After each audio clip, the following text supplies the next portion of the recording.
Les crocs de l'énorme berger allemand brillaient comme des lames d'acier à travers les barreaux renforcés, tandis que le jeune Elijah Morgan, 12 ans à peine, avançait d'un pas lent, ses baskets élimées raclant le béton fissuré. Sur la terrasse principale, le verre de bourbon du colonel Howard Kensington explosa en 1000 morceaux contre le sol. C'était tout simplement impossible. Aucun être humain n'avait jamais pu approcher ce chien démoniaque sans finir à l'hôpital. Un murmure d'effroi parcourut les 200 invités rassemblés sur la pelouse manucurée. Puis, un cri. Elijah venait de tendre la paume tremblante vers le grillage et Titan, le chien le plus redouté du comté de Redwood, venait d'y appuyer son museau balafré, tout doucement, comme s'il reconnaissait un souvenir oublié. Des femmes crièrent, des hommes reculèrent en trébuchant. Des flûtes de champagne se fracassèrent contre les dalles. Dans un coin du jardin, Deborah Morgan agrippa son réservoir d'oxygène avec des jointures blanchies par la tension, les larmes aux yeux.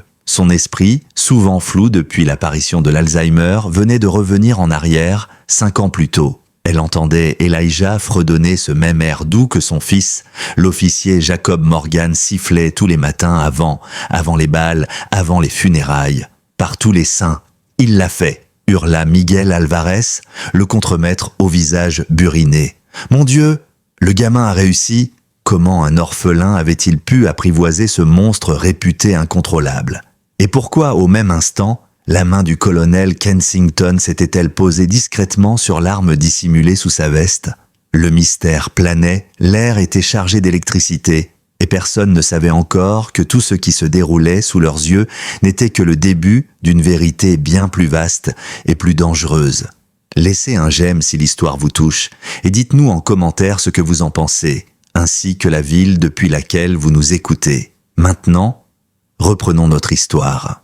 Le domaine de Wild Pine s'étendait sur plus de 50 000 acres de forêt, de plaines et de collines, nichés entre les crêtes déchiquetées de la chaîne de Granite Ridge à l'ouest et les immenses étendues d'herbes sèches à l'est.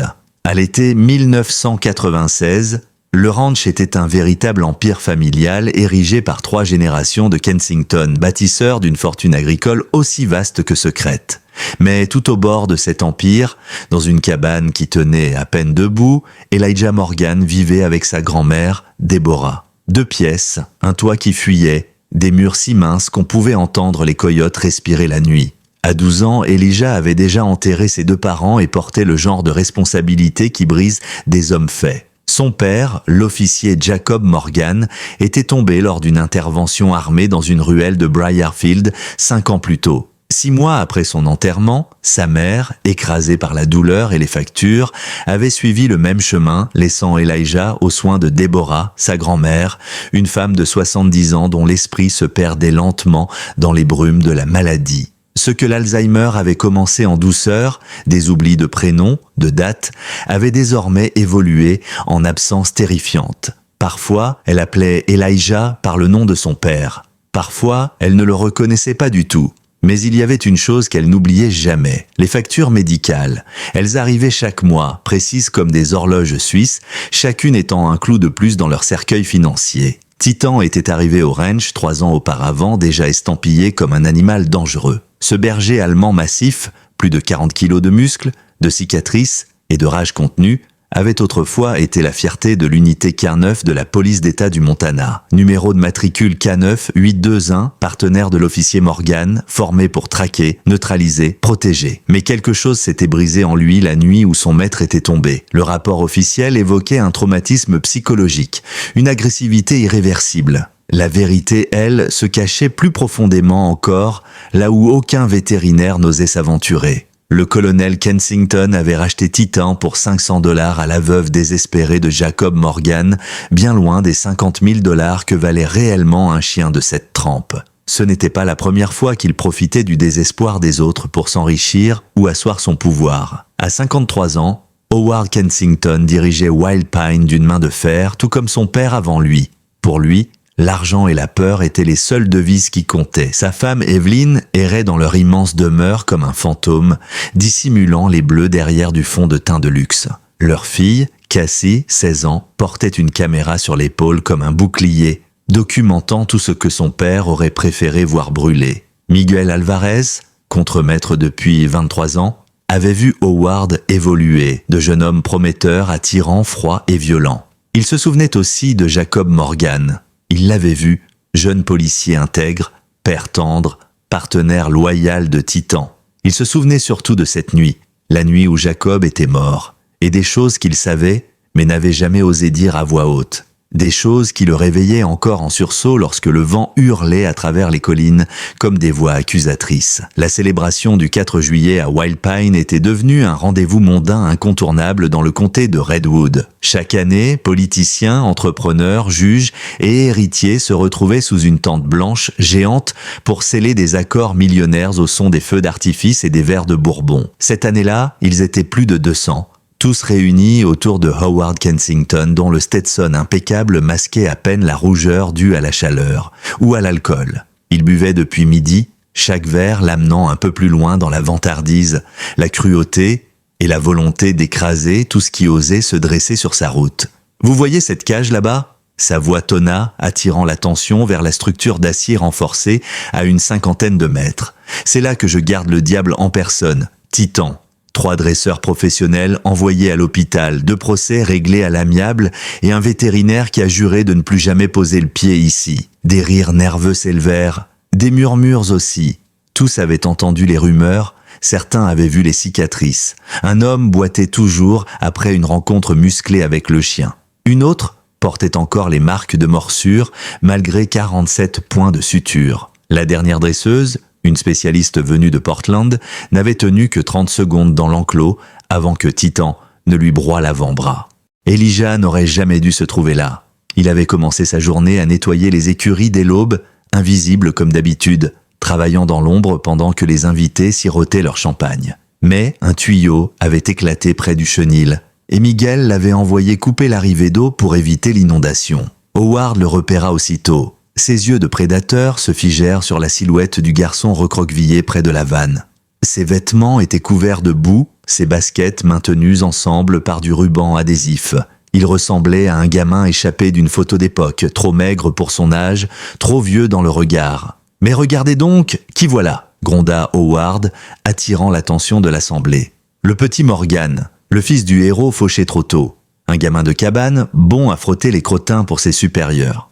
Elijah ne répondit pas. Ses yeux verts brûlaient de colère, mais il garda le silence. Il savait que dans ce ranch, les mots étaient des armes, et que le silence était son seul bouclier. Mais Howard n'avait pas fini. L'alcool avait réveillé quelque chose de noir en lui, un besoin de dominer, d'humilier, de prouver qu'il restait le roi sur ses terres. « Tu sais quoi, fiston ? Aujourd'hui, c'est le jour de l'indépendance, et chaque Américain mérite sa chance de réaliser le rêve américain, pas vrai ?» Il ricana. « Allez, je te propose un petit jeu. Tu vois ce chien là-bas ? Tu vas le toucher. Juste ça. Tu poses la main sur lui et je te donne ce ranch. Tout. Les terres, le bétail, la maison, les machines, tout. » Le silence tomba comme une chape de plomb. Un juge en avala de travers son champagne. Une sénatrice pâlit. Même Miguel tenta de protester, mais Howard l'envoya balader. « Mais attention, s'il te bouffe, et crois-moi il le fera, toi et ta grand-mère déguerpissez de mes terres pour de bon. » Elijah se tourna vers la cage. Titan l'observait impassible, un monstre musculeux, mythifié, terrifiant. Mais Elijah remarqua autre chose, une faiblesse à la hanche, une manière étrange de tourner l'oreille, des cicatrices, qui racontaient une autre histoire. « Vous êtes certain de votre pari, monsieur ?» demanda Elijah, d'une voix calme, bien plus mature que son âge. Howard tapa sur sa poitrine comme un gorille. « 200 témoins, mon garçon, vas-y. » Elijah s'avança. Le silence s'épaissit. Les conversations cessèrent. Le rire mal à l'aise des convives s'éteignit. Une allée s'ouvrit instinctivement parmi les invités, comme si l'enfant portait en lui une forme de gravité invisible. À chaque pas, les regards s'accrochaient à lui, fascinés par ce qui allait se produire. Quelqu'un laissa tomber un verre, quelqu'un d'autre murmura une prière. Evelyn Kensington porta une main tremblante à sa bouche, tandis que Casey enclenchait sa caméra avec une précision presque religieuse. Elle le sentait. Ce moment allait tout changer. Titan, lui, avait cessé de bouger. Il ne tournait plus en rond, il ne grondait plus. Il s'était figé, telle une statue vivante, ses yeux sombres braqués sur le garçon. Une vibration sourde monta dans sa gorge, plus grave que tout ce que les gens autour avaient entendu jusque-là. Elijah s'arrêta à une dizaine de mètres, puis, contre toute attente, il s'assit dans la poussière, calme, paisible, comme s'il était venu là pour discuter. « Salut, Titan », dit-il doucement, d'une voix presque tendre. « Tu te souviens peut-être pas de moi, j'étais plus petit la dernière fois. Mais moi, je me souviens de toi. » Le grondement s'intensifia. Les poils de Titan se hérissèrent, son échine se souleva, prête à bondir. Plusieurs personnes dans le public reculèrent, mais Elijah ne bougea pas. Il resta assis, les jambes croisées, les mains posées sur ses genoux. Son regard ne quittait pas celui du chien. Mon père me ramenait au commissariat, parfois. Il me laissait te lancer la balle dans la cour d'entraînement. T'étais différent à l'époque, t'étais heureux, avant que tout bascule. Un frisson parcourut le corps de Titan. Il baissa légèrement la tête. Le grondement cessa, remplacé par un silence lourd, chargé d'émotion. Lentement, Elijah glissa la main dans sa poche et en sortit un petit objet attaché à un cordon de cuir usé. Un sifflet en laiton, terni par les années. Il m'a donné ça quand j'avais 7 ans. Il disait que c'était le vôtre. Un symbole, partenariat, confiance, famille. Il porta le sifflet à ses lèvres et souffla une note claire, brève mais profonde. Et là, le changement fut immédiat. Titan redressa les oreilles. Sa queue, rigide jusqu'ici, frissonna légèrement. Pas tout à fait un battement, plutôt une hésitation, une promesse, puis le silence. Mais plus aucun grondement, plus de menace. Elijah se releva, lentement, avec cette lenteur intuitive que seuls les enfants brisés semblent maîtriser. Il avança, un pas, puis un autre, 20 pieds, 15, 10. À travers les barreaux, les yeux de Titan restaient rivés sur lui. Ce n'était plus le chien tueur que tout le monde craignait. C'était une créature perdue, blessée, face à un souvenir, un écho. Elijah tendit sa main. Paume ouverte posée contre le grillage. Il ne tremblait plus. Titan s'approche, lentement, très lentement. Chaque pas faisait grincer ses griffes sur le sol de la cage, et puis enfin, il appuya son museau contre la paume d'Elijah. Une plainte discrète s'échappa de sa gorge. Ce n'était pas de la colère, c'était de la reconnaissance, de la peine, de la mémoire. La foule explosa, des cris, des vers qui éclatent, des femmes qui s'évanouissent. Certains acclamèrent, d'autres reculèrent bouche bée. Le colonel Kensington passa du rouge au blanc, puis au violet en quelques secondes. Il hurla « C'est de la triche. Ce gosse a eu de l'aide, ce foutu sifflet. Il a triché. » Mais un homme s'interposa. Le juge Harold Benton, lunettes glissant sur son nez, leva la main. « Vous avez dit « touchez le chien ». Ce garçon a touché le chien. 200 témoins l'ont vu. Howard Kensington tremblait de rage. « Ce n'est pas fini. Toucher à travers une grille, ça ne compte pas. S'il veut ce ranch, il doit le dresser. Réellement. Il a 30 jours pour prouver qu'il peut contrôler cette bête, sinon l'accord est nul. » Et il dégage. Elijah se retourna vers le public, le visage fermé mais serein. Il n'était plus simplement un garçon. À cet instant précis, tous virent autre chose, le reflet de son père, ou peut-être quelque chose de plus profond encore, un destin qui s'imposait malgré l'âge. « J'accepte, dit-il, 30 jours. » Le 6e matin débuta comme tous les autres, avec Elijah se levant à 4 heures pour entamer ses tâches. Le ciel du Montana était encore noir, les étoiles pâlissaient à peine à l'horizon. Les progrès avec Titan étaient réels. Le chien acceptait désormais la nourriture de sa main. Il le laissait entrer dans le chenil. Mais la véritable obéissance semblait encore bien loin. Pendant ce temps, Deborah Morgan préparait le petit déjeuner. Elle fredonnait un vieux chant religieux en battant les œufs, leur dernier repas digne de ce nom. Puis d'un soudain, la spatule tomba sur le sol. Son bras gauche devint mou, sa main pendit, ses traits se figèrent comme de la cire fondue. « Mamie !» Elijah la rattrapa avant qu'elle ne touche le sol. Son corps fragile s'effondra contre lui. Son regard partit loin, bien au-delà de la cuisine. Un filet de salive glissa au coin de ses lèvres. Le temps de réaction des secours fut terrible. 43 minutes. Un gouffre dans une zone rurale comme Wild Pine. À leur arrivée à l'hôpital de Northgate, Deborah était paralysée du côté gauche. Ses mots n'étaient plus que des sons indistincts, comme des souvenirs en train de se noyer. AVC massif, confirma Dr Laura Chen, le regard doux mais direct au-dessus de son masque chirurgical. Les prochaines 72 heures seront décisives. Elle a besoin d'une surveillance continue, peut-être d'une opération, si le gonflement cérébral ne se réduit pas. « Combien ça coûte ?» demanda Elijah. Parce qu'en Amérique, cette question-là finissait toujours par se poser. Dr Chen inspira doucement. « Les soins intensifs, c'est 10 000 par jour. La chirurgie, si nécessaire, démarre à 50 000. Elle a d'une couverture ?» Le silence d'Elijah suffit à répondre. Le soir même, Elijah était assis devant le chenil, la tête basse, les poings serrés, les larmes creusant la poussière sur ses joues. Miguel Alvarez s'approche, une bouteille d'eau à la main. « Je suis désolé pour ta grand-mère, fiston, mais il y a quelque chose que tu dois savoir. Sur ton père et sur Titan. » La vérité sortit comme des éclats de verre, un à un, avec douleur. Ce chien, il n'était pas qu'un partenaire. Ton père l'avait élevé dès sa naissance. Ils étaient une équipe. Il le ramenait chez vous chaque week-end. Tu t'en souviens pas, mais Titan dormait sous ton berceau. Elijah sentit sa gorge se serrer. Alors pourquoi il est devenu comme ça? Miguel sortit un vieux téléphone à clapet et lança une vidéo, un enregistrement flou, filmé de nuit. Howard Kensington, dans le chenil, une bouteille à la main, un aiguillon électrique dans l'autre. Titan recroquevillé dans un coin, hurlant sous les décharges. Kensington riait. « C'était il y a un mois », murmura Miguel. « Mais je pense qu'il fait ça depuis le début. Ton père ne s'est pas fait tuer par des truands, il protégeait quelqu'un. Et Howard était là. » Le sang d'Elijah se glaça. « Qu'est-ce que vous insinuez ? Que t'as peut-être été bercé pendant 5 ans dans un mensonge. » Mais il n'était pas seul. Des pas se rapprochèrent. Casey Kensington sortit de l'ombre, sa caméra pendue autour du cou. 16 ans, une silhouette d'adolescente, mais des yeux aussi durs que le granit. « Je sais pour ta grand-mère », dit-elle, évitant de croiser son regard. « Je suis désolée. Ton père va être ravi. Ça l'arrange, non ? Moins d'obstacles à son projet ?» Elle mordit sa lèvre. Puis, sans prévenir, elle sortit une enveloppe brune de son sac. « Il est un monstre, et je peux le prouver. » Elijah fixait l'enveloppe comme si elle pouvait exploser à tout moment. Casey ne disait rien, mais ses doigts tremblaient en tenant le paquet. Elle finit par le poser doucement sur la table en bois, à côté de la gamelle d'eau de Titan. Ce sont des documents internes. Comptes falsifiés, plan d'expansion de Whale Pine, témoignages, et elle s'arrêta un instant, hésitante. Une vidéo, de la nuit où ton père est mort. Elijah ne répondit pas tout de suite. Il sentait son cœur battre jusque dans ses tempes. Titan, couché près de lui, poussa un léger gémissement, comme s'il sentait que quelque chose de fondamental venait de changer. « Pourquoi tu fais ça ?» demanda-t-il enfin sans la regarder. Casey inspira profondément, cherchant ses mots. « Parce que ça suffit.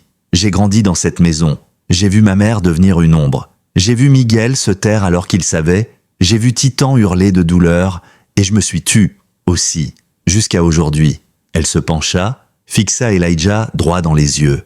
Tu crois que c'est un accident si ta famille vit dans la cabane au fond du ranch, si Titan a été arraché de chez vous et transformé en bête de foire, si ta grand-mère n'a jamais reçu un sang de pension militaire. Mon père a tout orchestré. Et maintenant, il veut raser ce qu'il reste de la vallée pour construire un circuit automobile pour ses investisseurs. Des fermes entières vont disparaître. Et ton histoire, elle était juste une épine dans sa botte. Elijah ouvrit l'enveloppe. Ses mains tremblaient. Il en sortit des feuilles couvertes de tableaux, de signatures, puis une photo. Son père, en uniforme, tenant Titan dans ses bras. L'image datait d'avant les cicatrices, avant la douleur. Il souriait, un vrai sourire, pas celui qu'on force pour une caméra. Un sourire qui disait « On est ensemble ». Les jours suivants furent un mélange d'entraînement intense, de colère rentrée et de révélation. Titan progressait vite. Il répondait désormais à son nom, obéissait aux ordres simples, tolérait la présence d'autres humains. Elijah dormait à côté de sa cage, partageait ses repas avec lui, le regardait droit dans les yeux chaque matin comme pour lui rappeler « Tu n'es plus seul ». Mais, dans l'ombre, Howard Kensington s'agitait. Il avait senti le vent tourner. Sa fille l'évitait, Miguel le regardait avec méfiance, et Elijah n'était plus ce gamin soumis qu'on pouvait ridiculiser. Il devenait une menace. Il fallait réagir. Alors il fit ce qu'il savait faire le mieux, manipuler. Un matin, un huissier vint frapper à la porte de la cabane des Morgan avec un avis d'expulsion. Deborah n'était toujours pas sortie de l'hôpital. Elijah venait de rentrer du chenil, couvert de poussière, lorsqu'il trouva l'enveloppe clouée à la porte. Dettes contractuelles impayées, arriérés de loyer, manquement à l'entretien du terrain, tout était faux, mais juridiquement solide. Elijah courut jusqu'à Miguel qui confirma avec un regard noir « C'est du Howard tout craché. Il met la pression pour que tu abandonnes. » Mais Elijah ne céda pas. Il passa ses nuits à étudier les documents laissés par Casey, à comprendre comment son père avait été piégé. Chaque ligne révélait un peu plus l'ampleur de la corruption. Versements occultes à un ancien procureur, menaces sur des témoins, et surtout, un nom. Le nom de celui qui avait déposé le rapport final sur la mort de Jacob Morgan, capitaine Wayne Rollins, ancien collègue devenu marionnette de Kensington. C'était lui qui avait effacé toute mention de Titan dans le dossier. Lui qui avait écrit que Jacob s'était égaré seul dans l'entrepôt, abattu par des inconnus. Mais la vidéo prouvait autre chose.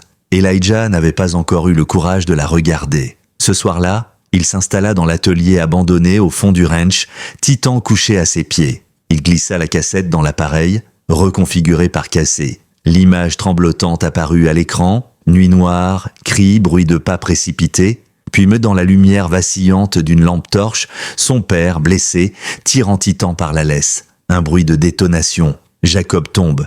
Une silhouette s'approche. Pas un criminel, pas un inconnu. Un homme en costume, les cheveux gris, tenant une arme à la main. C'était Howard Kensington.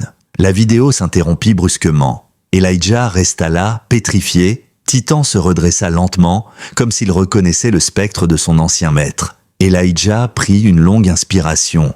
Il avait vu assez. Le lendemain, Elijah se présenta à la mairie de Redwood avec Casey, Miguel et Titan tenu en laisse. Il portait un gilet K9 de son père, restauré avec soin. L'entrée fit sensation. Elijah frappa à la porte du bureau du maire. Mary Lancaster, une femme de poigne à la réputation d'intégrité. Il posa le dossier sur son bureau. « C'est une plainte officielle, dit-il. Pour corruption, abus d'autorité, falsification de preuves, maltraitance animale, dissimulation de meurtre et vol de propriété. » Madame Lancaster le fixa longuement. Elle n'était pas femme à se laisser impressionner facilement. Mais il y avait quelque chose dans les yeux d'Elijah. Une détermination brute, forgée par la perte, le courage et l'amour. Elle ouvrit le dossier, lut les premières lignes, visionna un extrait de la vidéo, puis elle décrocha son téléphone. Appelez le procureur Hayes et le shérif Tilden, tout de suite. Pendant que l'enquête discrète commençait à prendre forme, Elijah continua son entraînement avec Titan. Les dernières épreuves approchaient, selon les règles établies et trafiquées à part Howard lui-même. Elijah devait faire démonstration publique d'un ordre de rappel, d'un parcours d'obéissance et d'un exercice de recherche en terrain inconnu. 3 épreuves, supervisées par des témoins. Le garçon ne dormait plus que 3 heures par nuit. Il étudiait des manuels canins, regardait des vidéos d'anciens maîtres chiens, mimait les gestes de son père filmés dans des vieilles bandes. Titan répondait de mieux en mieux. Il n'était plus le chien fou de Wild Pine. Il était devenu un survivant. Et puis un matin, Deborah ouvrit les yeux à l'hôpital. Elle reconnut Elijah. Ce fut tout ce qu'il lui fallait. Il fondit en larmes, le front collé contre la couverture blanche. Elle lui caressa maladroitement la joue du bout des doigts. « Ton père serait si fier », murmura-t-elle, la voix brisée mais pleine d'amour. Le simple fait d'entendre sa voix, même affaiblie, suffit à raviver en Elijah une force qu'il croyait avoir épuisée. Il resta des heures à son chevet, lui racontant tout ce qu'il n'avait pas eu le temps de lui dire.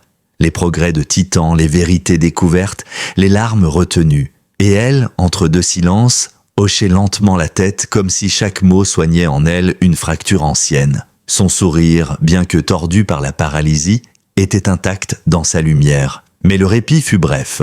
Le lendemain, un camion noir s'arrêta devant le chenil.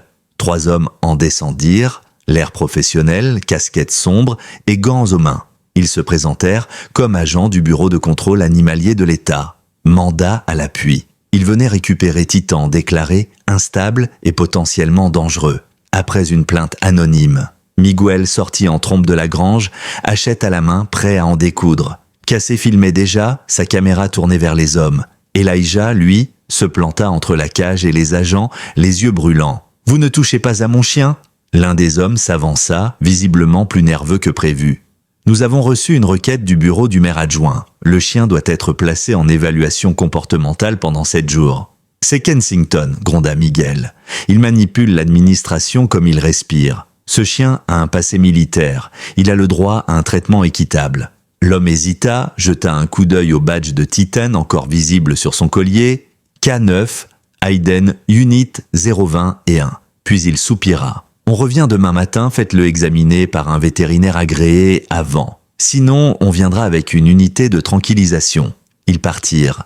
Mais l'avertissement était clair. Cette nuit-là, Elijah ne dormit pas. Il resta aux côtés de Titan, appuyé contre la cage, la main posée sur son flanc. Il parlait doucement, comme pour l'aider à se souvenir d'une autre vie. « On ne va pas te prendre, mon grand, je te le promets.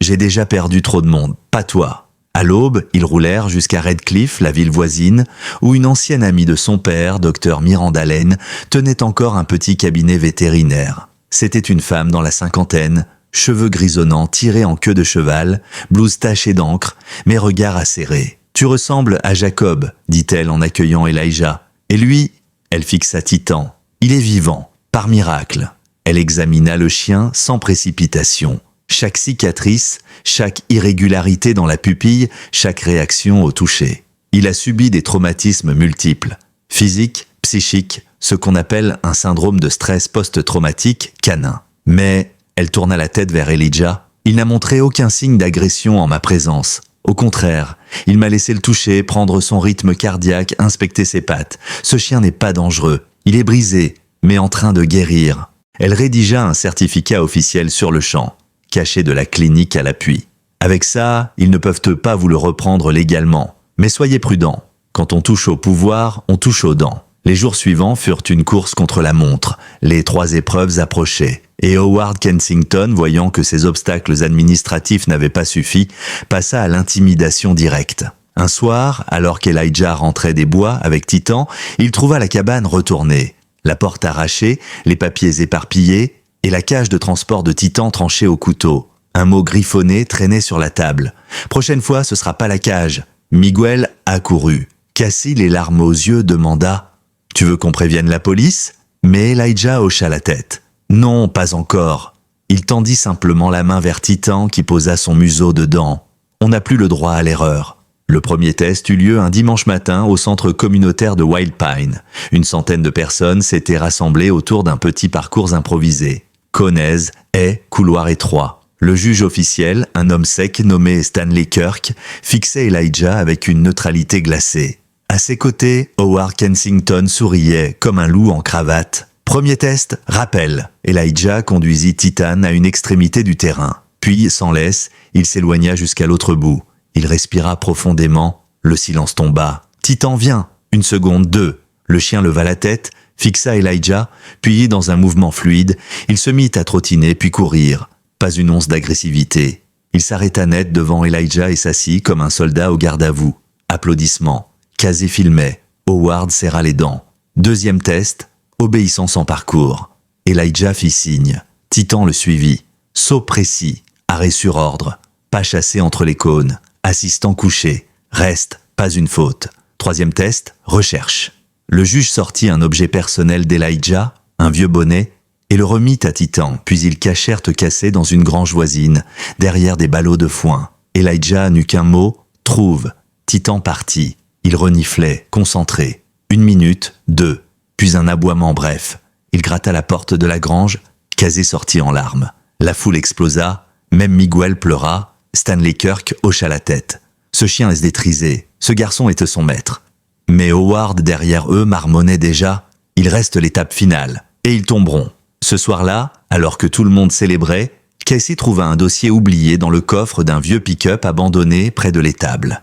À l'intérieur, une lettre signée du capitaine Rollins, datant d'1 mois après la mort de Jacob Morgan. Elle y lisait « Ce que Kensington exige dépasse mes limites. J'ai couvert 1 fois, je ne couvrirai pas 2. Ce gosse a droit à la vérité. » Elle courut trouver Elijah, le souffle court.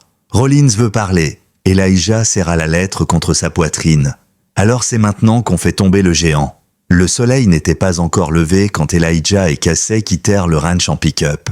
Titan était installé à l'arrière, la tête appuyée contre la vitre entr'ouverte, ses yeux scrutant la route comme s'il savait que ce déplacement était différent. Il roulait vers la ville de Birch Hollow, à plus de 3 heures de là où Rollins s'était retiré depuis sa mise à la retraite anticipée.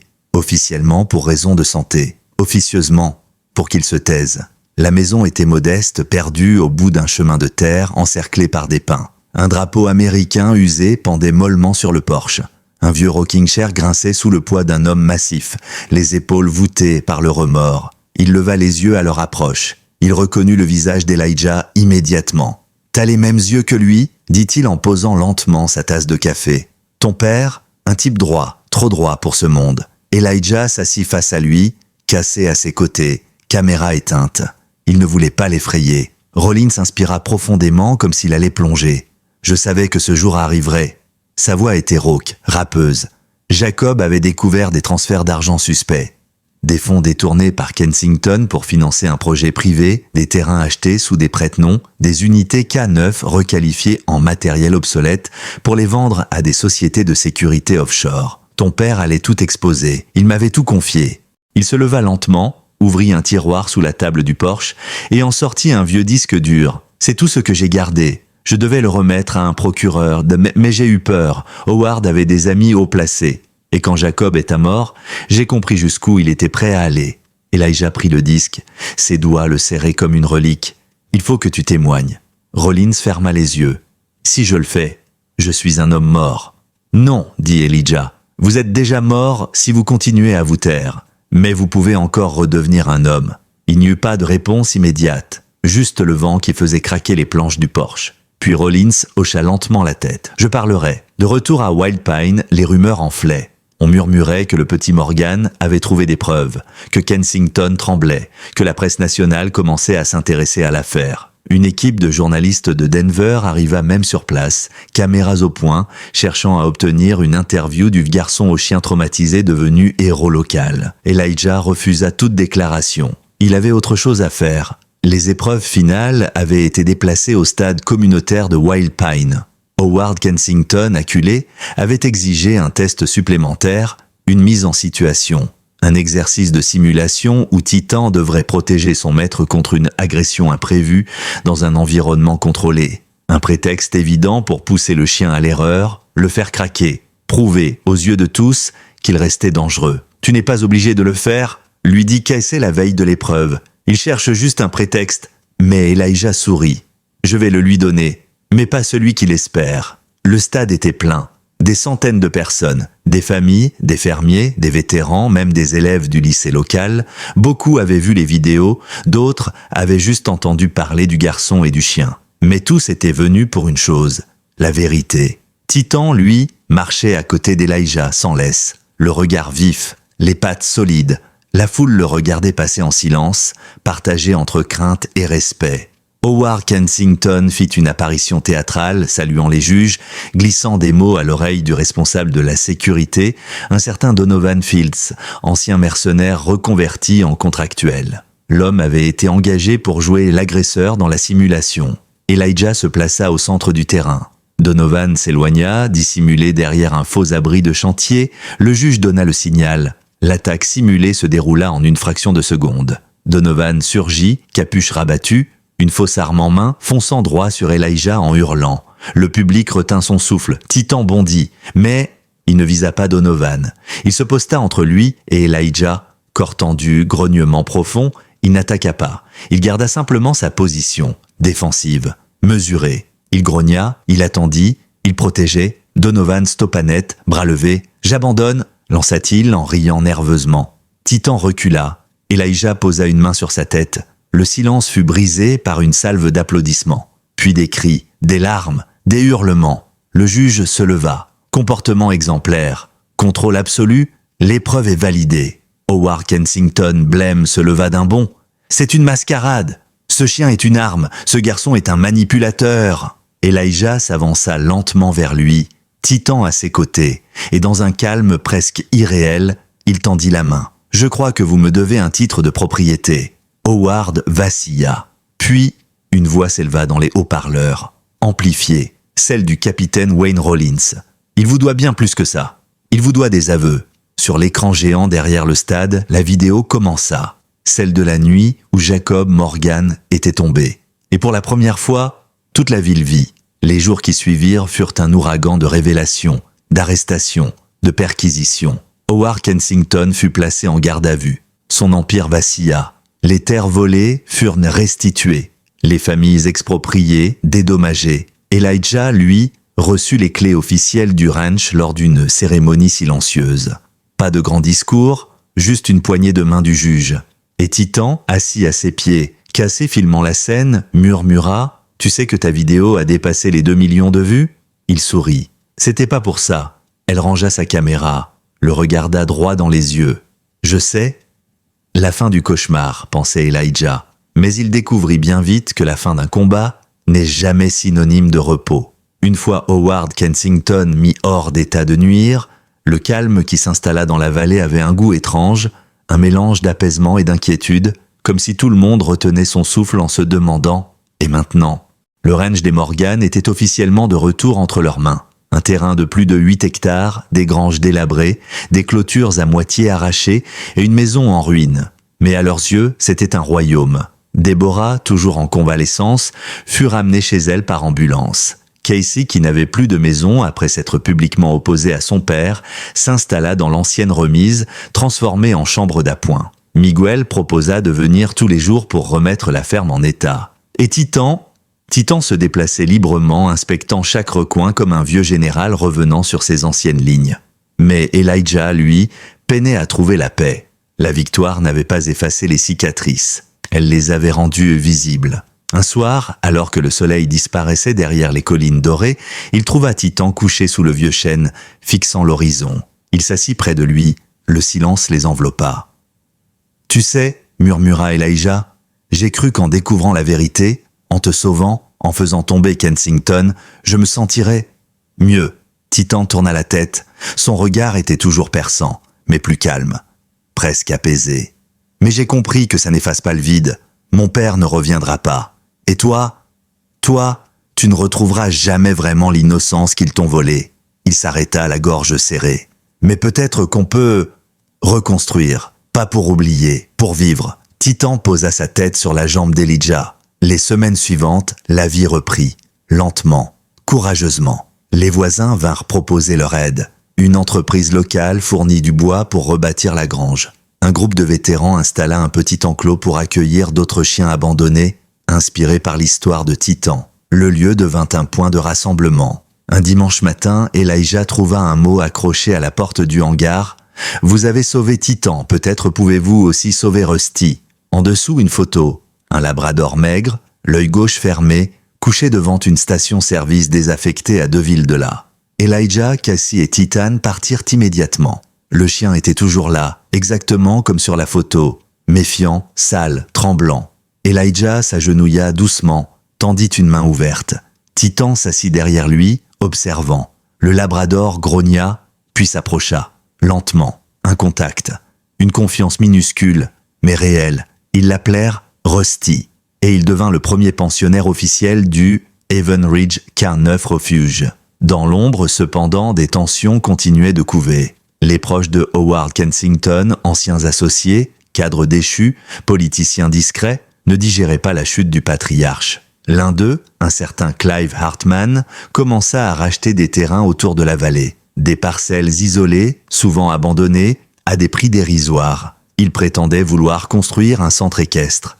Mais Casey, fouillant les archives publiques, découvrit un projet enfoui dans les anciens dossiers de Whale Pine, une autoroute privée financée par des groupes d'investissement étrangers passant en plein milieu de la vallée. « Si ce plan passe, tout ce qu'on a bâti ici sera encerclé par du béton, dit-elle à Elijah. Il la fixa. Il était fatigué, mais il connaissait maintenant la différence entre résister par instinct et se battre par choix. Alors on se battra, encore. Une nouvelle campagne vit le jour. Elijah refusa les interviews nationales, mais accepta qu'un journaliste indépendant, Travis Monroe, vienne passer une semaine au ranch pour documenter leur quotidien. Le reportage, sobrement intitulé « Le garçon, le chien et la vérité », fit le tour du pays. Les gens ne virent pas un héros.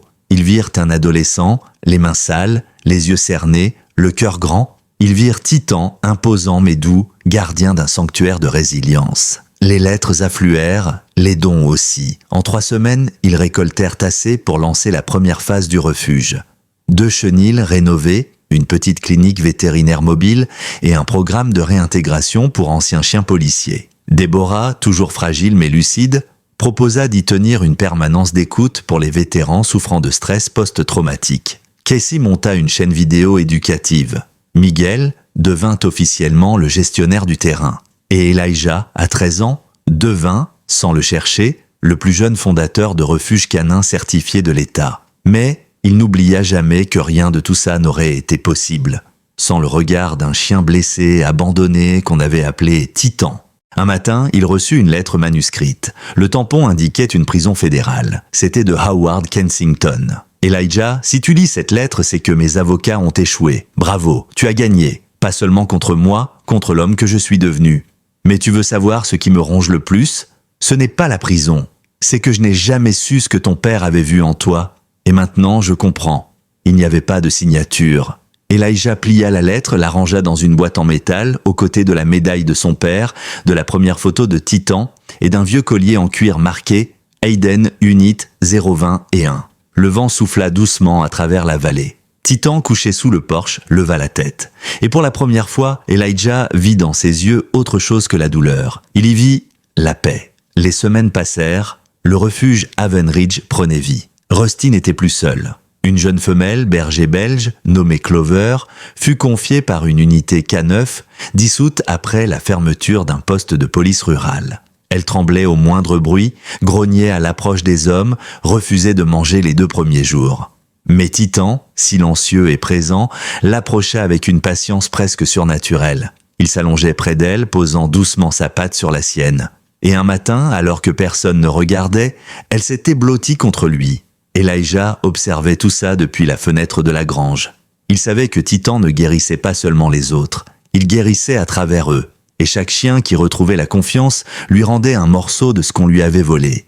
Mais les menaces, elles, ne s'étaient pas évaporées. Clive Hartman avançait dans l'ombre. L'autoroute privée, rebaptisée Projet Horizon, était remise en route avec le soutien d'un député influent. Casey, toujours aussi tenace, découvrit que le projet passait par des exemptions environnementales douteuses et des subventions publiques détournées. En gros, la corruption n'avait pas disparu avec Kensington, elle avait simplement changé de visage. « Ils veulent nous encercler », dit-elle un soir en étalant les cartes et les plans d'urbanisme sur la table. « Si on ne réagit pas dans 6 mois, le refuge sera enclavé, coupé des forêts et des sentiers. On deviendra un îlot de silence au milieu d'un enfer de béton. » Elijah regarda les documents. Ses mains tremblaient. Pas de peur, de détermination. Alors on va faire ce qu'ils détestent le plus. On va dire la vérité. Ils organisèrent un rassemblement. Pas un cri de guerre, pas une manifestation. Un simple événement communautaire, portes ouvertes au refuge de Titan. Des activités pour enfants. Une visite guidée des installations. Des témoignages filmés de vétérans venus chercher du réconfort. Casey monta une projection en plein air du reportage tourné par Travis Monroe. Miguel prépara un barbecue pour 200 personnes. Déborah, en chaise roulante mais droite, prononça quelques mots, la voix chargée de vie. Ce lieu ne soigne pas seulement les chiens, il soigne ceux qu'on oublie, ceux qui tombent dans les interstices de notre société. Ici, chacun a une seconde chance. La foule afflua. Des familles, des journalistes, même un représentant d'un collectif écologiste influent. Ils virent Titan guider un enfant autiste à travers un petit parcours sensoriel. Ils virent Clover accepter une caresse d'un ancien militaire amputé. Ils virent Elijah, 13 ans, donner une leçon sur les signaux de stress canin avec une justesse bouleversante. Mais surtout, ils virent ce que Hartman voulait effacer. Une communauté vivante, résiliente, unie autour de la réparation. Le lendemain, la vidéo du rassemblement faisait le tour du pays. Des hashtags Nakir, Protect Titan Refuge, Healed by Dogs. Des célébrités relayèrent les images. Une avocate spécialisée en droit rural, maître Rachel Grayson, contacta Elijah directement. « Je veux me battre pour vous, pro bono. Vous êtes la frontière morale que ce pays a oubliée. » Clive Hartman, de son côté, commença à perdre patience. Un soir, alors qu'Elijah rentrait seul du bois, une camionnette noire s'arrêta derrière lui.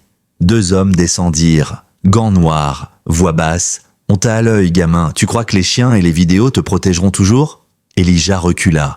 Titan n'était pas avec lui ce soir-là. Il avait laissé le chien se reposer. Mais il ne recula pas bien loin, car derrière lui, Miguel surgit.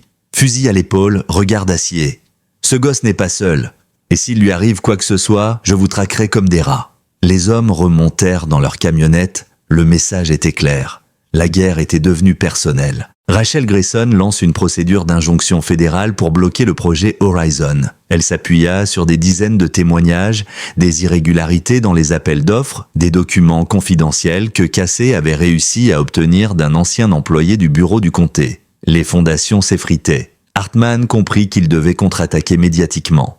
Un matin, un journaliste local publia un article intitulé « Le refuge de Titan, un piège à émotion ». L'article insinuait que certains des chiens étaient encore instables, que le refuge n'avait pas toutes les certifications, que Elijah, mineur, ne pouvait légalement diriger une organisation. des extraits sortis de leur contexte, des témoignages anonymes fabriqués. Et pour couronner le tout, une photo trafiquée de Titan prise dans un angle où son regard semblait menaçant. Elijah resta silencieux en lisant l'article. Mais Casey, elle bouillait. Ils t'attaquent là parce qu'ils ne peuvent plus attaquer ton père. Ou Titan, répondit-il. Alors ils essaient de nous diviser. Mais personne ne céda. Au contraire, des vétérans, d'anciens policiers, des éducateurs canins, même des adolescents qui avaient visité le refuge, commencèrent à publier leurs propres vidéos. Des séquences où Titan guidait des enfants autistes, Clover apaisait une fillette muette, Rusty accompagnait une dame âgée dans sa marche quotidienne. Les gens virent la vérité. Et la vérité, elle avait des poils, des cicatrices et un cœur immense.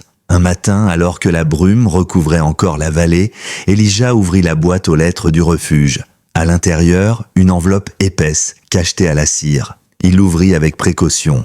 À l'intérieur, une lettre officielle du ministère des anciens combattants. Le refuge Haven Ridge venait d'être reconnu comme centre partenaire de soutien animalier pour vétérans en rémission. Ce statut leur donnait un financement d'État, une protection légale contre les expropriations privées et le droit d'intervenir dans les programmes de thérapie post-traumatique pour militaires. Elijah resta figé. Le papier tremblait dans sa main. Il sortit en courant. Titan l'attendait au pied du porche. Il s'agenouilla, serra le chien contre lui. « On l'a fait, vieux frère. On a transformé nos cicatrices en sanctuaire. » Titan ferma les yeux. Son corps était toujours marqué, mais son souffle était paisible. Le soir même, la vallée résonnait d'une énergie étrange, comme un calme après la tempête, mais chargé d'électricité. Les projecteurs du refuge, habituellement éteints à 7 heures, éclairaient encore la grange et les allées entre les enclos. Miguel s'affairait à renforcer la clôture arrière, Cassie vérifiait les batteries solaires, et Déborah, toujours en chaise roulante mais plus solide que jamais, préparait une nouvelle série d'affiches pour l'événement de remerciements prévu ce dimanche. Elijah, lui, était dans la grange, seul. Il réorganisait les caisses de médicaments, nettoyait les gamelles, vérifiait les stocks. Pas par nécessité, par besoin, de mouvement, de contrôle. Il avait 13 ans mais l'âme fatiguée d'un adulte trop tôt confronté à la saleté du monde. Titan entra. Il ne fit pas de bruit. Il s'assit simplement à côté d'Elijah. Son souffle était régulier, son regard fixé sur lui. « T'as senti, toi aussi ?» murmura Elijah. « Que ça va pas durer, que cette paix, c'est juste une pause. » Titan pencha légèrement la tête. Puis lentement, il posa sa patte sur la botte d'Elijah. Un geste simple. Mais dans ce geste, Elijah lut tout ce qu'il avait besoin d'entendre. « Je suis là, quoi qu'il arrive. » Et il avait raison, car dans les jours qui suivirent, les événements prirent un tournant plus sombre encore. Clive Hartman, désespéré par les obstacles légaux, se tourna vers une solution radicale.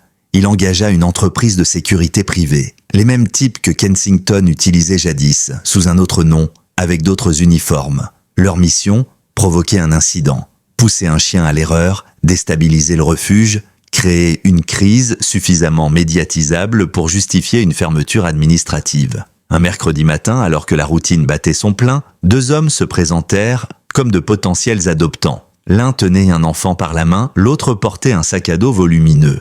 Ils passèrent le portail principal, signèrent les formulaires, se montrèrent courtois, trop courtois. Titan, couché près du bureau, grogna faiblement. Elijah leva les yeux. Le chien ne faisait jamais ça, jamais sans raison. Il s'avança vers les hommes, demanda calmement s'ils avaient des papiers. L'un d'eux répondit en souriant que tout était en règle. Puis, comme s'il s'agissait d'un simple réflexe, l'autre ouvrit son sac. À l'intérieur, pas d'eau, pas de jouets, juste un drone, allumé, en attente. Elijah n'eut pas le temps de réagir. Titan bondit, non pas pour attaquer, mais pour intercepter le drone au moment où il s'élevait dans les airs, visiblement programmé pour foncer droit vers l'enclos de Clover. Une attaque déguisée, une tentative de panique, une provocation. Le drone s'écrasa. Titan le tenait sous sa patte, grognant. Le faux père et l'homme au sac prirent la fuite. Mais pas très loin, Miguel les plaqua au sol à quelques mètres du portail. Casey filmait déjà tout. Le soir même, la vidéo faisait la une. Le titre, Titan déjoue une attaque planifiée contre le refuge Haven Ridge. Mais pour Elijah, le sentiment de sécurité s'effritait à nouveau. Il ne le disait pas, mais il dormait moins. Mâchoire serrée, yeux ouverts trop tard. Il vérifiait chaque porte 2 fois, chaque clôture, chaque caméra. C'est Déborah qui le remarqua en premier. Tu ne peux pas être à la fois le gardien, le vétérinaire, le diplomate, l'avocat et le grand frère de toute cette vallée. Tu n'as que 13 ans, Elijah. Il détourna le regard. « Si je ne le fais pas, qui le fera ?» Elle roula jusqu'à lui, lui prit la main. « Tu n'es pas seul. Tu ne l'as jamais été. » Le lendemain, une femme arriva au refuge. Une femme qu'Elijah ne connaissait pas. Mais Titan, lui, se figea. Il la fixa, puis s'approcha, lentement, silencieusement. Il renifla son pantalon, sa main, puis, dans un geste infiniment doux, posa son front contre sa hanche. La femme éclata en larmes. Elle s'appelait Monique Chambers, ancienne éducatrice canine de l'unité K9 dans laquelle Titan avait été enrôlé. Elle avait quitté l'unité juste avant que Kensington ne commence ses requalifications. Elle croyait Titan mort depuis 3 ans. Il était le plus brillant, le plus sensible. Il ne comprenait pas ce qu'ils avaient entre les mains. Elle passa l'après-midi avec lui. Le soir, elle proposa de rejoindre le refuge. Non pas pour diriger, pour servir, pour être là, simplement, auprès de ceux qui avaient été brisés. Et ce soir-là, Elijah comprit que chaque acte de résilience devenait une invitation silencieuse. Une invitation à rejoindre quelque chose de plus grand que la douleur, quelque chose de plus fort que la peur. Le dimanche, lors de l'événement prévu pour remercier la communauté, Elijah prit la parole pour la première fois depuis longtemps. Debout, sur une botte de foin, Titan à ses pieds, il s'adressa à la centaine de personnes rassemblées devant lui. « On m'a souvent demandé ce qu'on fait ici au refuge. Est-ce qu'on sauve des chiens, des vétérans, des enfants, des souvenirs ?» Il s'arrêta, respira. « Non, ce qu'on fait ici, c'est qu'on reste. Quand tout le monde part, on reste ensemble. Et ça, parfois, ça suffit à changer une vie. » Les larmes, cette fois, ne vinrent pas de tristesse. Elles venaient d'un endroit plus ancien, plus profond, d'un endroit qu'on appelle l'espoir. Au lever du jour, la vallée était baignée d'une lumière dorée presque irréelle. Le genre de matin où tout paraît possible. Pourtant, derrière cette beauté tranquille, les rumeurs continuaient de se propager. Des fuites dans la presse indiquaient que Clive Hartman préparait une contre-offensive juridique. Une action pour nuisance publique contre le refuge, sous prétexte d'aboiement, d'odeur, de circulation excessive. Un prétexte grotesque, monté de toutes pièces, mais dangereux. Car s'il parvenait à convaincre un juge, même temporairement, le refuge pourrait être suspendu d'activité, les chiens déplacés, les installations vidées. Rachel Grayson avait anticipé. Elle rassembla des dizaines de témoignages officiels, des diagnostics vétérinaires prouvant le bon encadrement des animaux et même des analyses de sol montrant que les installations du refuge amélioraient la biodiversité locale. Mais elle savait que la bataille ne serait pas qu'administrative. Elle serait psychologique.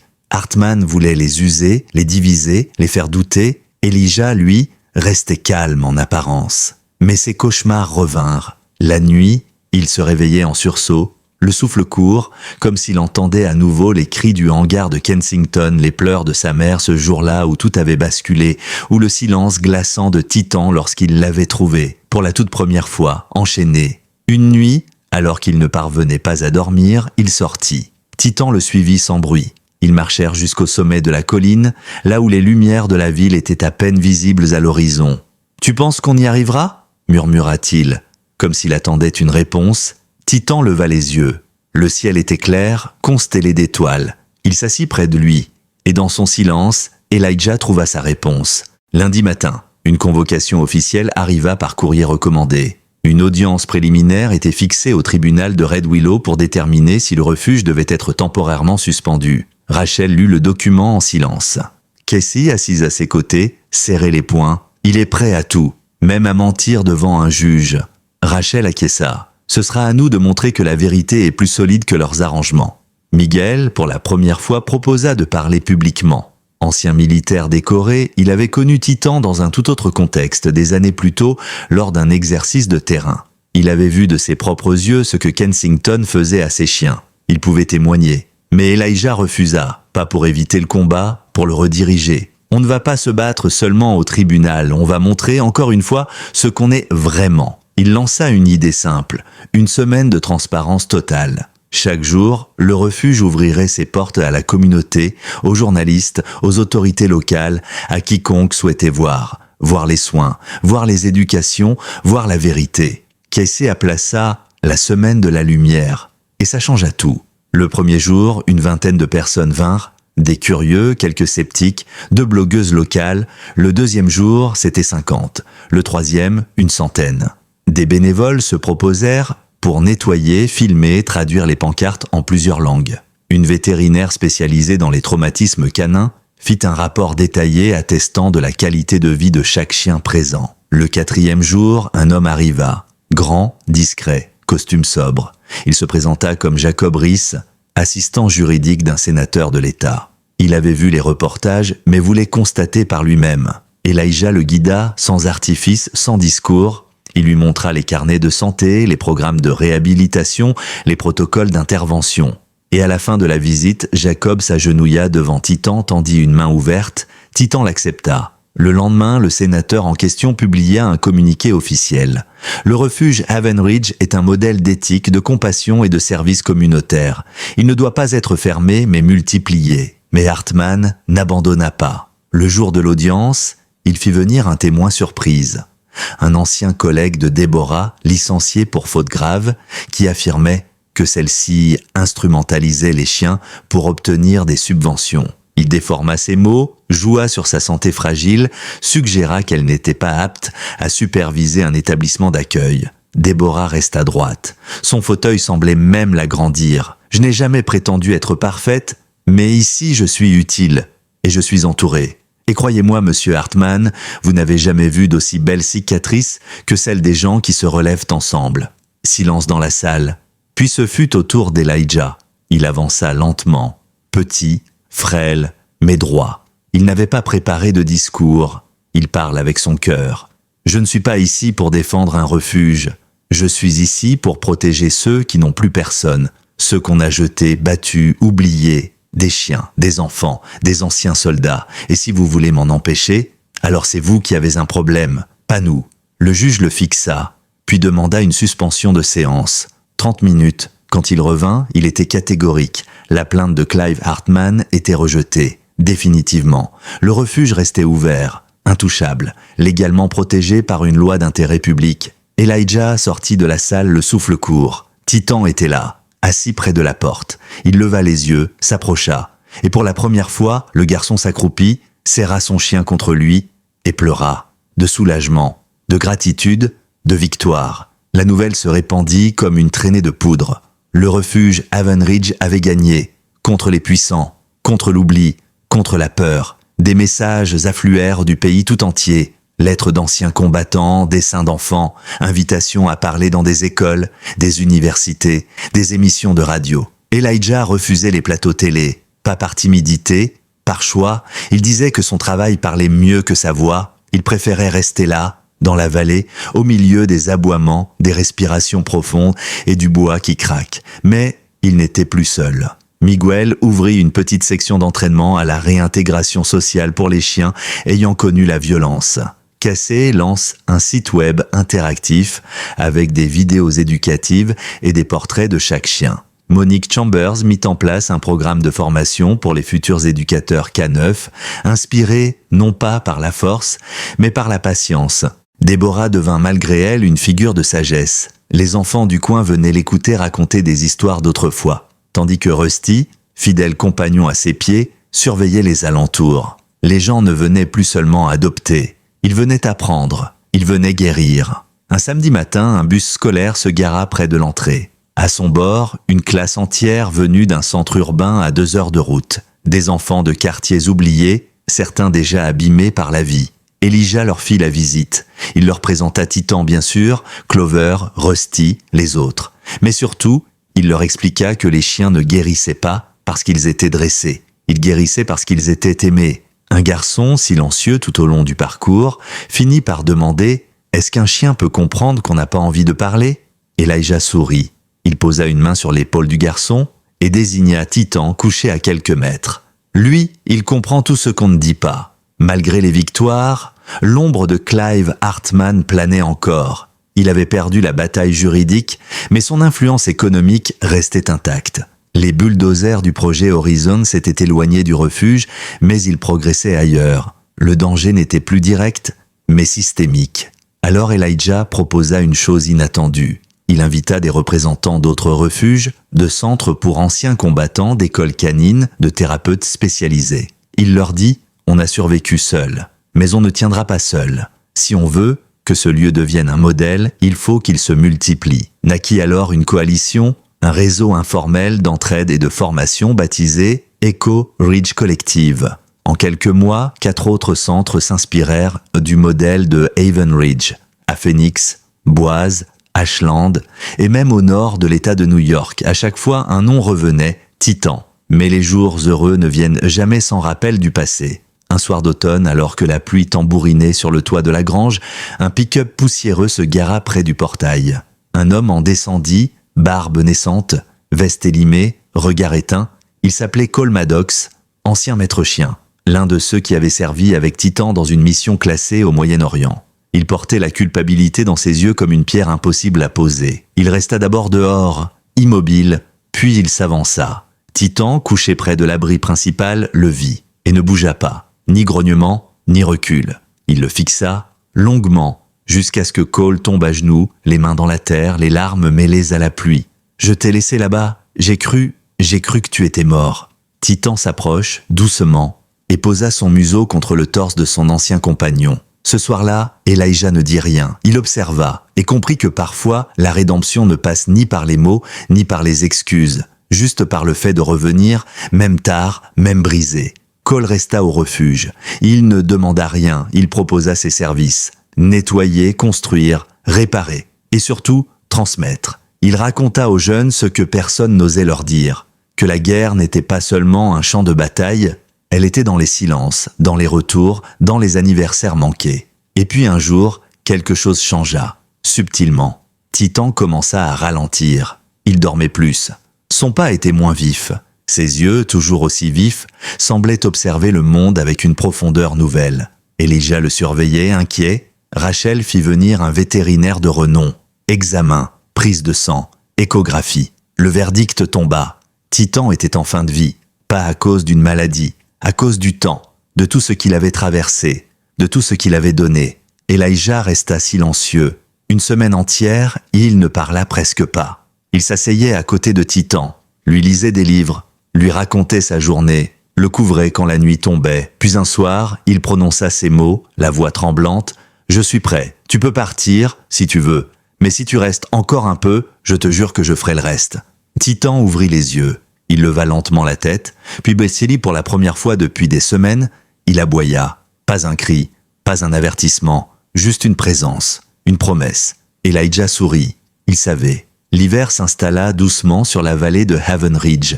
La neige, fine et persistante, couvrait les chemins de terre, étouffait les sons, ralentissait les gestes. Les collines, d'ordinaire dorées, s'étaient transformées en vagues blanches et silencieuses. Les chiens, eux, semblaient s'en accommoder. Rusty gambadait joyeusement, Clover dormait plus profondément et même les chiots d'un nouveau sauvetage, de frères border collie abandonnés à la lisière d'un champ, s'ébattaient dans la poudreuse comme s'ils n'avaient jamais connu autre chose. Mais Titan observait tout cela depuis le porche, couché le museau légèrement relevé comme un vieux roi regardant son royaume avec fierté. Elijah restait souvent assis près de lui. Parfois, il ne disait rien pendant des heures, juste la respiration lente du chien, le vent, le craquement du bois. Et dans ce silence-là, il y avait une tendresse plus forte que tous les discours. Un matin, Monique le rejoignit sur le porche. Elle posa doucement une couverture sur les pattes de Titan, puis s'assit à côté d'Elijah. « Tu sais ce que tu lui as offert ?» demanda-t-elle. Elijah tourna les yeux vers elle, fatigué mais attentif. « Une fin digne. Ce que très peu d'entre nous auront. Il sait qu'il est aimé, qu'il est utile et qu'il peut partir sans crainte. » Elijah acquiesça lentement, puis répondit, la voix cassée, « Je croyais que c'était lui qui m'avait sauvé. » Monique sourit doucement. C'est toujours les deux. Mais la vie comme toujours continuait.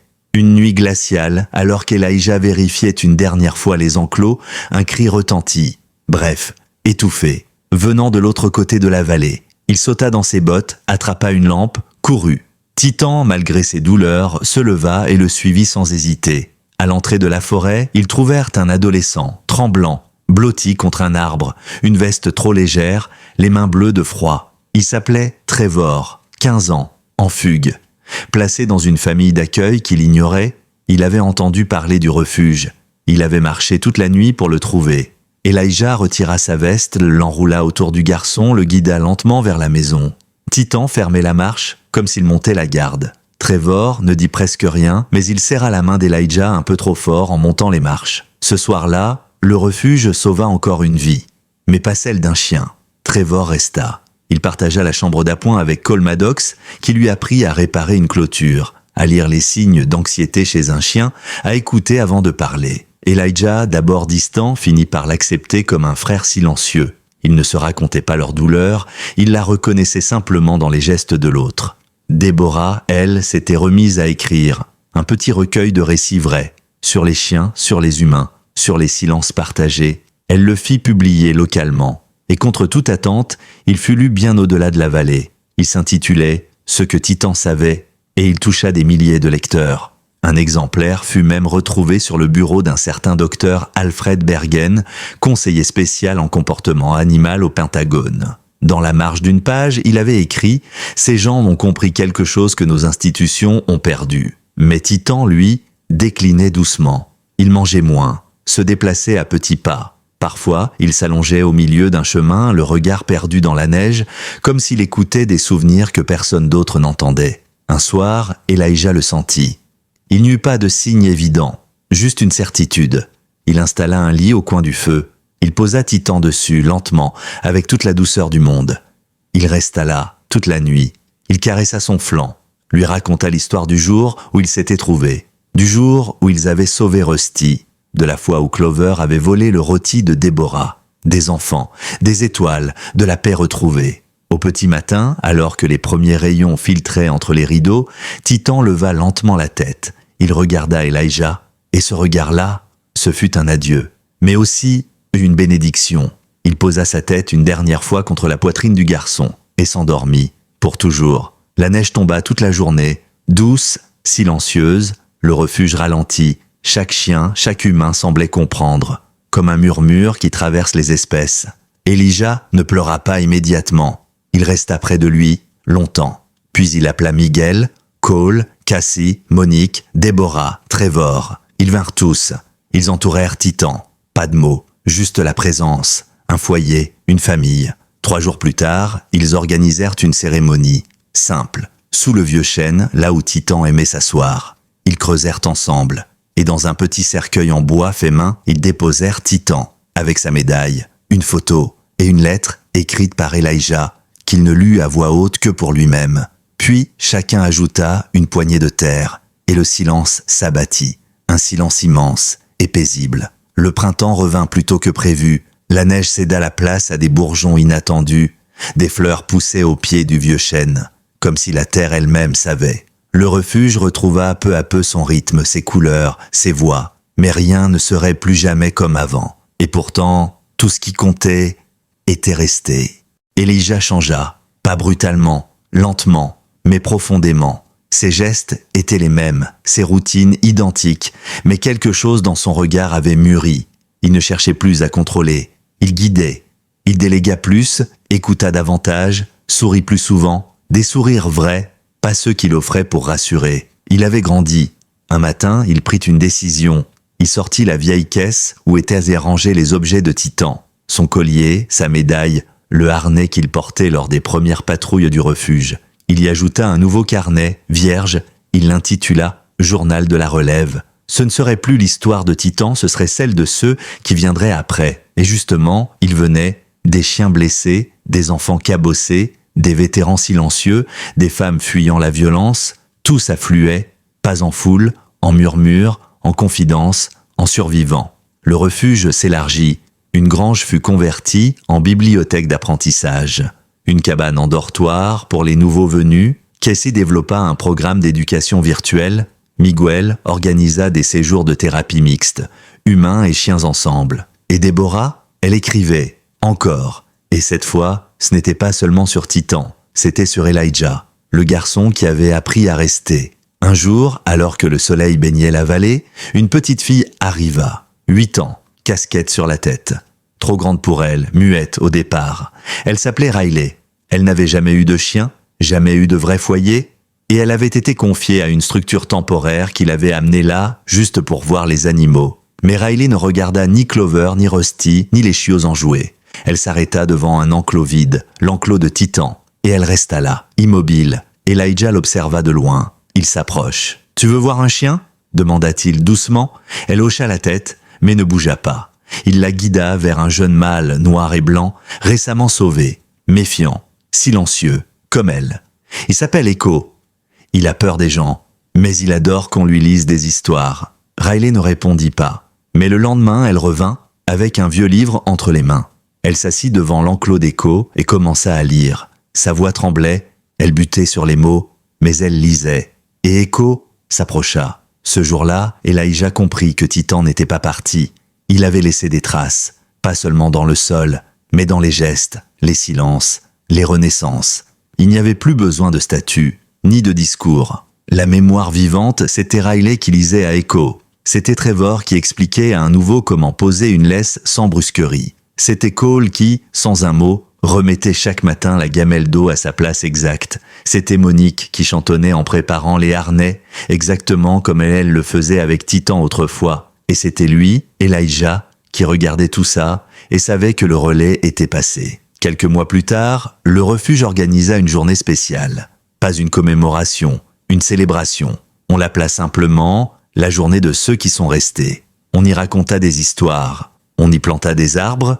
Chaque arbre portait un nom. Certains de chiens, d'autres d'humains, d'autres encore de promesses. Au pied du plus grand, une plaque fut scellée dans la pierre. Elle ne portait ni date, ni photo, juste ces mots. Il nous a appris à rester, à écouter et à croire que chaque vie, même brisée, peut guérir. La vie reprit son cours à Haven Ridge, mais ce n'était plus la même musique. C'était plus qu'un refuge désormais. C'était un lieu de passage, un tremplin, une terre d'accueil pour ceux qui n'avaient pas encore trouvé leur place, qu'ils aient 2 jambes ou 4 pattes. Les anciens revenaient parfois, juste pour une journée ou un week-end, comme on revient saluer un vieil ami. Certains amenaient leurs enfants, d'autres leurs chiens. Tous repartaient un peu différents. Trevor, l'adolescent autrefois fuyant, devint l'un des piliers du programme éducatif.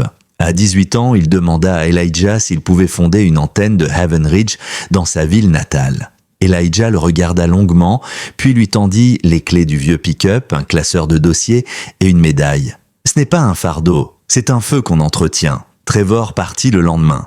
Il embrassa Cole, serra la main de Miguel et glissa un mot dans la poche d'Elijah qu'il ne lut que bien plus tard. Il disait simplement « Je suis resté, grâce à vous, à lui ». Riley, la fillette silencieuse, devint une conteuse.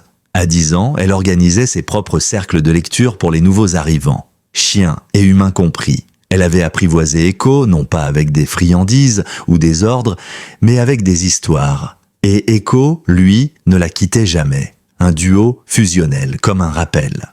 Un soir, elle demanda à Elijah s'il pensait que les chiens allaient au paradis. Il resta un instant silencieux. « Je crois que les chiens construisent le paradis.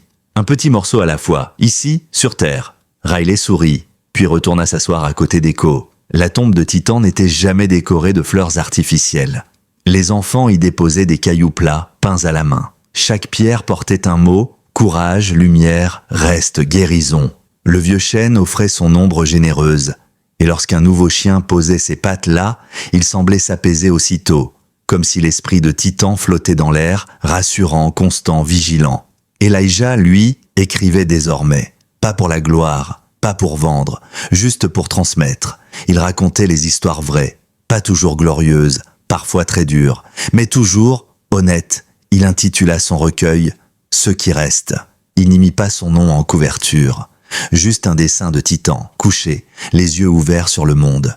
Un jour d'été, alors que le soleil descendait lentement derrière les collines, Elijah s'assit sur le porche, exactement à la place où Titan avait l'habitude de se coucher. Clover ronflait doucement à ses pieds. Rusty jouait avec 2 chiots au loin. Riley lisait à voix haute.